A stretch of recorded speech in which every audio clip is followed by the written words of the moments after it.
Hello everyone, welcome to CCS academy. तो इस video में हम लोग वैल्यू एडेड मेथड से रिलेटेड क्वेश्चंस को डिस्कस करेंगे। लास्ट 2 वीडियोस में हमने आपको वैल्यू एडेड मेथड क्या होता है उससे रिलेटेड एक एग्जांपल के हेल्प से हमने आपको समझाया था। हमने आपको डबल काउंटिंग भी समझाया था। तो इस वीडियो से पहले आप वो दोनों वीडियो जरूर देखिएगा। अब देखिए क्वेश्चन जो है, ये क्वेश्चन जो है CBSE 2012 का है। ठीक है, क्वेश्चन में आपको फाइंड आउट करना है क्या है, value added at factor cost. आपका जो आइटम दिया है वो unit of output sold, price पर unit, depreciation, intermediate cost, closing stock, opening stock, excise duty, sales. अब इतना सारा चीज़ देख के आप घबरा मत जाइए। ठीक है, सबसे पहले आपको हमने जो वैल्यू एडेड मेथड का जो मेन फॉर्मूला बताया था वो क्या बताया था। हमने बोला था जो वैल्यू एडेड मेथड जो होता है उसे हम लोग GV एट मार्केट प्राइस बोलते हैं। ठीक है, जो मेन आपका मतलब इस फॉर्मूला को जो है हमने बताया था GV at market price equal to value of output minus intermediate consumption. ये हमने मेन आपको फॉर्मूला बताया था। ठीक है, value of output minus intermediate consumption. आप वापस क्वेश्चन पर आइए। यहाँ पर बोल क्या है, gross value added at factor cost. देखिए आपसे फैक्टर कॉस्ट पूछ रहा है, gross value added at factor cost, लेकिन आपका जो फॉर्मूला हमने बताया था वो क्या था, gross value added at market price. तो आपको अगर याद हो तो हमने आपको मार्केट प्राइस से फैक्टर कॉस्ट अगर निकालना है तो आपको बताया था क्या करना है। वेरी गुड, NIT माइनस करना है। ठीक है, NIT क्या करना है, माइनस करना है। अब ये देखिए, तो अब आपका फॉर्मूला क्या हो जाएगा, gross value added at factor cost या फैक्टर वैल्यू दोनों एक ही होता है। तो इक्वल टू हो जाएगा gross value added at market price minus NIT। ठीक है, ये आपका क्वेश्चन था, ये आपको फाइंड आउट करना है और उसका फॉर्मूला आपने खुद ही तैयार कर लिया। आपको रटने की जरूरत नहीं, आप बस समझ जाइए, आप पूरा फॉर्मूला खुद से तैयार करने लगोगे। अच्छा, अब यहाँ ध्यान दो, कई बार आपसे हमने आपको बताया था NIT नहीं दिया रहता है, तो आप क्या करोगे, इनडायरेक्ट टैक्स माइनस सब्सिडी। तो ये सारी चीज़ें आपको देखना होगा क्वेश्चन में क्या डायरेक्ट NIT दिया है या फिर इनडायरेक्ट टैक्स दिया है या फिर सब्सिडी यदि दिया है, तो तीनों को आपको लेके चलना है। अगर NIT दिया है और ये दोनों दिया है तो आप इन दोनों को माइनस करके रख लोगे। ठीक है, इनमें से कोई एक नहीं दिया रहेगा, मतलब ऐसे क्वेश्चन में देख के आपको क्वेश्चन देख के ही आपको डिसाइड करना है कि क्या दिया है क्या नहीं दिया है, लेकिन मेन फॉर्मूला तो यही है आपके पास। अब आपको क्वेश्चन में देखना है कि क्वेश्चन में क्या क्या है। ठीक है, तो अगर एक मिनट, अगर हमें इस फॉर्मूला को थोड़ा और एक्सटेंड करें तो हमारे पास ये आ जाता है, gross value added at factor cost या factor value equal to value of output minus intermediate consumption minus NIT को क्या हम कर सकते हैं, इनडायरेक्ट टैक्स माइनस सब्सिडी। अब हम क्वेश्चन में एक एक करके देखते हैं, क्या हमारे पास वैल्यू ऑफ आउटपुट दिया है, क्या हमारे पास इंटरमीडिएट कंजम्पशन दिया है। ठीक है, चलिए क्वेश्चन की तरफ चलते हैं। तो सबसे पहले हमें क्या फाइंड आउट करना था, हमें फाइंड आउट करना था वैल्यू ऑफ आउटपुट। हमने आपको क्या बताया था, वैल्यू ऑफ आउटपुट क्या होता है। वैल्यू ऑफ आउटपुट मतलब दो चीज़ होती है, एक तो सेल्स जो कि आपके यहाँ से बिक गया, और दूसरा होता है जो स्टॉक आपके पास पड़ा हुआ है, जो स्टॉक आपके गोडाउन में पड़ा हुआ है बन के वो। तो ये दोनों क्या होता है, वैल्यू ऑफ आउटपुट मतलब आपने कितना प्रोड्यूस किया। तो प्रोड्यूस कुछ तो फैक्ट्री से बाहर चला गया और कुछ फैक्ट्री में, तो आपको ये पता करना है। अब क्वेश्चन में देखिए, क्वेश्चन में क्या क्या दिया है। देखिए सबसे पहले ही दिया है यूनिट ऑफ आउटपुट सोल्ड 1000, तो पता चल के प्रोडक्ट बिका। अब एक प्रोडक्ट कितना बिका तो वो दूसरे पॉइंट में ही बोला है 30। तो अब क्या पता चला, हमारे पास सेल्स जो हो गया वो कितना हो गया 30,000। अब हमें क्या पता चल करना है, change in stock. Change in stock का फॉर्मूला क्या होता है, closing stock minus opening stock, ये आपको पता है। ठीक है, 11th क्लास में भी पढ़ चुका हम। Closing stock minus opening stock, ये कितना हो गया 1000 रुपये। तो हमारे पास टोटल जो है वैल्यू ऑफ आउटपुट कितना हो गया 31,000। देखिए यहाँ पर और क्लियरली समझ जाएंगे आप लोग। देखिए value of output equal to sales plus change in stock.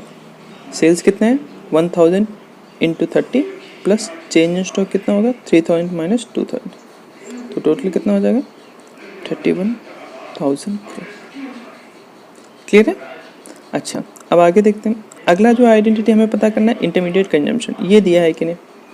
देखिए चलते हैं। अरे ये तो दिया ही है आपके पास, डायरेक्ट क्वेश्चन को तो पता ही नहीं करना। Intermediate cost 12,000, very good. अब इंटरमीडिएट कॉस्ट आपके पास 12,000 आ गया, दो आइडेंटिटी आ गया, वैल्यू ऑफ आउटपुट आ गया आपके पास, इंटरमीडिएट कंजम्पशन आ गया। अब देखते हैं माइनस NIT। अब इसमें तीनों देखिए कोई भी मिल जाए, NIT, इनडायरेक्ट टैक्स और सब्सिडी।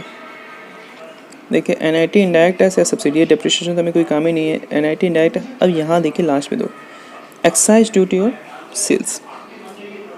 क्या दिया बेटा, एक्साइज ड्यूटी और सेल्स। यहाँ तो ना NIT दिया है ना सब्सिडी दिया है ना इनडायरेक्ट टैक्स दिया है, लेकिन आपको पता है कि ये जो होती है ना, ये क्या होती है, ये इनडायरेक्ट टैक्स का ही एक पार्ट है, एक्साइज ड्यूटी और सेल्स टैक्स। तो आपसे इनडायरेक्ट टैक्स कई बार ना भी बोल के आपको इनडायरेक्टली आपसे बोल देगा, तो आपको समझना पड़ेगा।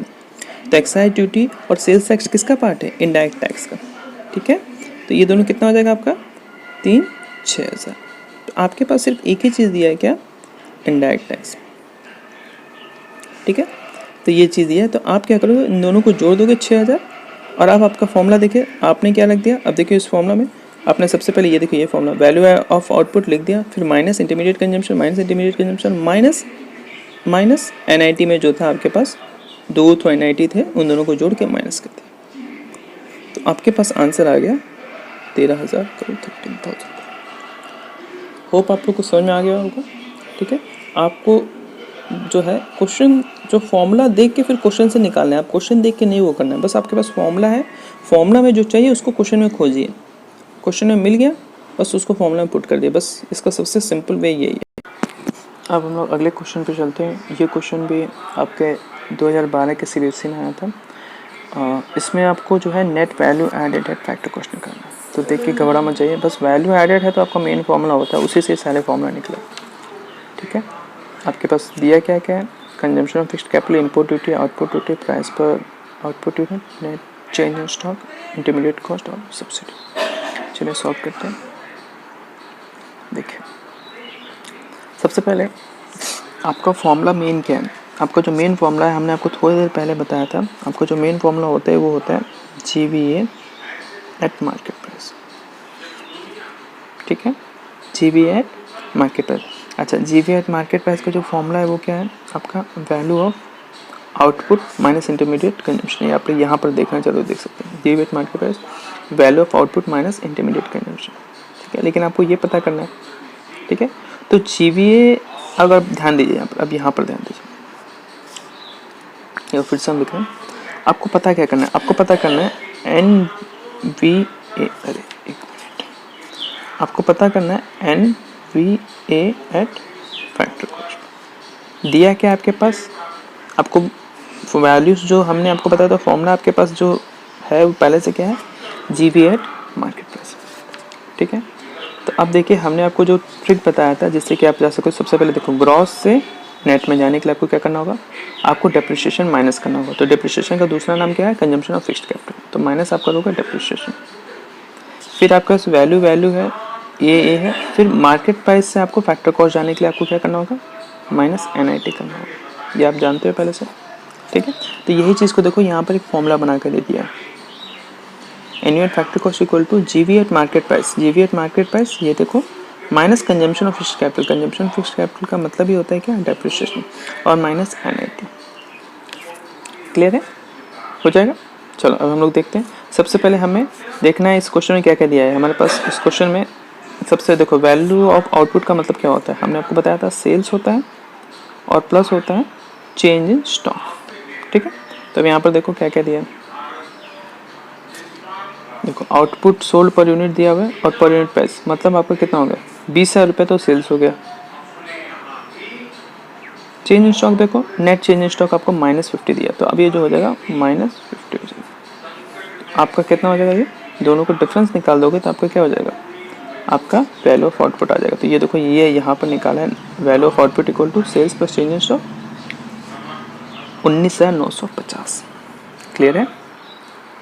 अच्छा अब बात करते हैं इंटरमीडिएट कंजम्पशन की, क्योंकि इससे इसको माइनस करना है। तो इंटरमीडिएट कॉस्ट पहले से देखो दिया ही हुआ है यहाँ पे, 10,000 रुपये इंटरमीडिएट कंजम्पशन है, इंटरमीडिएट कॉस्ट, ठीक है। तो ये देखो इंटरमीडिएट जो है कॉस्ट दिया हुआ है आपके पास, तो 10,000 आपने माइनस किया, तो आपके पास क्या है 9950 करोड़। ये क्या है, ये आया GVA एट मार्केट प्राइस, जो आपका मेन फॉर्मूला था। अब इसमें से आप क्या कर दोगे, इसमें से आप डेप्रिसिएशन और नेट NIT माइनस कर दोगे, तो आपका क्या आ जाएगा, अब NVA फैक्टर कॉस्ट, जो कि आपको पता करना है। डेप्रिसिएशन देखो क्या दिया है, यहाँ पर डेप्रिसिएशन दूसरे नाम से दिया है, क्या दिया है, हमने आपको डेप्रिसिएशन के 4 नाम बताए थे, ठीक है। उसी में एक नाम था कंजम्पशन ऑफ फिक्स्ड कैपिटल 600, ठीक। तो आपने 600 रुपये क्या कर दिया, आपने 600 रुपये लिख दिया।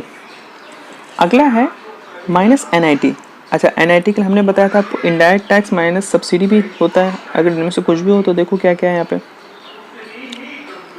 यहाँ तो सब्सिडी दिया है, नीचे देखो इनडायरेक्ट टैक्स देखो इसमें दिया है कि नहीं, तो ये देखो इम्पोर्ट ड्यूटी को हम लोग इनडायरेक्ट टैक्स बोलते हैं। तो यहाँ पर आपके पास इम्पोर्ट ड्यूटी दिया है और सब्सिडी दिया है, तो आपका क्या था indirect tax minus subsidy, 400 minus 500 तो नेगेटिव में आ जाएगा। देखो 400 माइनस 500, ठीक, तो आपका कितना आ जाएगा 9950 माइनस 600, और ये क्या हो जाएगा आपका यहाँ पर क्या हो जाएगा, यहाँ पर ध्यान दो, यहाँ पर आपका 100 आएगा माइनस 100 आएगा, ठीक है, और बाहर पहले से है 100 माइनस है, तो माइनस माइनस क्या हो जाएगा प्लस हो जाएगा, तो अब यहाँ पर क्या हो जाएगा प्लस 100। क्लियर है। तो अब जब इसको माइनस ये करोगे तो इसका आ जाएगा माइनस 500 हो जाएगा इन दोनों का वैल्यू, और माइनस 500 जब इससे माइनस होगा तो आपका आ जाएगा 9400। क्लियर है। तो ये जो है दूसरा क्वेश्चन कंप्लीट होता है। होप आप लोगों को ये समझ में आया होगा, बहुत ही सिंपल है, ज़्यादा टेक्निकल नहीं है। इससे रिलेटेड एक दो क्वेश्चन जो है हम इस वीडियो के इसके साथ PDF में आपको देंगे, सॉल्व करिएगा, ट्राई करिएगा। नेक्स्ट वीडियो में हम लोग उससे डिस्कस करेंगे, ठीक है। तो आने वाले कम से कम 3-4 वीडियोस जो है मैं कोशिश करूँगा कि इसे चले, क्योंकि एग्ज़ाम में हमने आपको फिर बताया कि लास्ट ईयर ही अभी जो हाल में एग्ज़ाम हुआ था उसमें वैल्यू एडेड से ही क्वेश्चन आया था। ओके।